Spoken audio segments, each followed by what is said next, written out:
राजा परीक्षित अर्जुन के पोते और अभिमन्यु के पुत्र थे।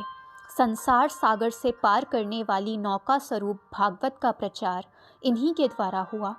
पांडवों ने संसार त्याग करते समय इनका राज्याभिषेक किया था। इन्होंने नीति के अनुसार पुत्र के समान प्रजा का पालन किया। एक बार राजा परीक्षित आखेट हेतु वन में गए। वन्य पशुओं के पीछे दौड़ने के कारण वे प्यास से व्याकुल हो गए तथा जलाशय की खोज में इधर उधर घूमते घूमते वे शमीक ऋषि के आश्रम पहुंच गए। ऋषि शमीक के आश्रम में उनके पुत्र श्रृंगी एवं अन्य ऋषि कुमार एक साथ रहकर अध्ययन करते थे। एक बार सभी विद्यार्थी जंगल गए हुए थे तो शमीक ऋषि आश्रम में लीन बैठे हुए थे। उसी समय प्यास से व्याकुल राजा परीक्षित आश्रम पहुंचे। राजा ने आश्रम में हर जगह पानी तलाश किया मगर उन्हें नहीं मिला। फिर राजा ध्यान में लीन शमीक ऋषि के पास गए और बड़ी विनम्रता के साथ बोले, मुझे प्यास लगी है, कृपया मुझे पानी दीजिए। राजा ने अपने वचन 3 बार लगातार दोहराए लेकिन ऋषि समाधि में लीन होने के कारण नहीं उठ पाए। राजा को लगा ऋषि समाधि में होने का ढोंग कर रहे हैं।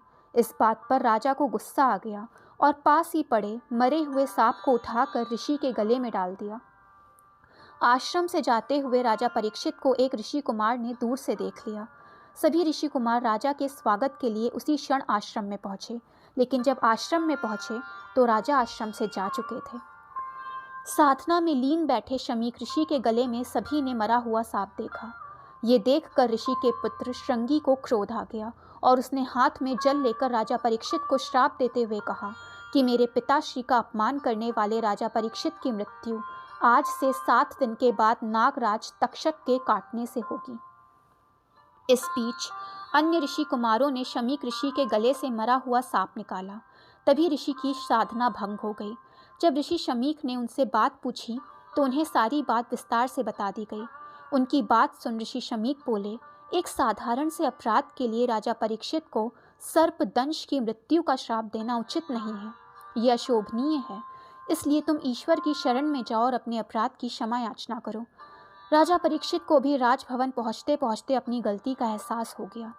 ऋषि शमीक का एक शिष्य राजा परीक्षित के पास गया और कहने लगा कि हे राजन, ब्रह्म समाधि में लीन शमीक ऋषि की ओर से आपका उचित आदर सत्कार नहीं हुआ, जिसके लिए उन्हें अत्यंत खेद है। लेकिन आपने जो मरे हुए सर्प को उनके गले में डाल दिया था, जिसके कारण उनके पुत्र ने जो आपको आज से 7 दिन बाद मृत्यु होने का श्राप दिया है, वो असत्य नहीं होगा। इसलिए आपसे निवेदन है कि आप इन 7 दिनों तक सच्चे मन से ईश्वर की आराधना करें ताकि आपको मोक्ष की प्राप्ति हो सके।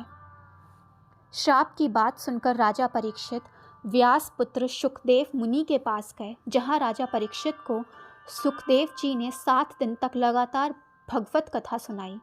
तभी से पुण्यप्रद श्रीमद् भागवत कथा का पाठ 1 सप्ताह तक चलने की परंपरा प्रारंभ हो गई।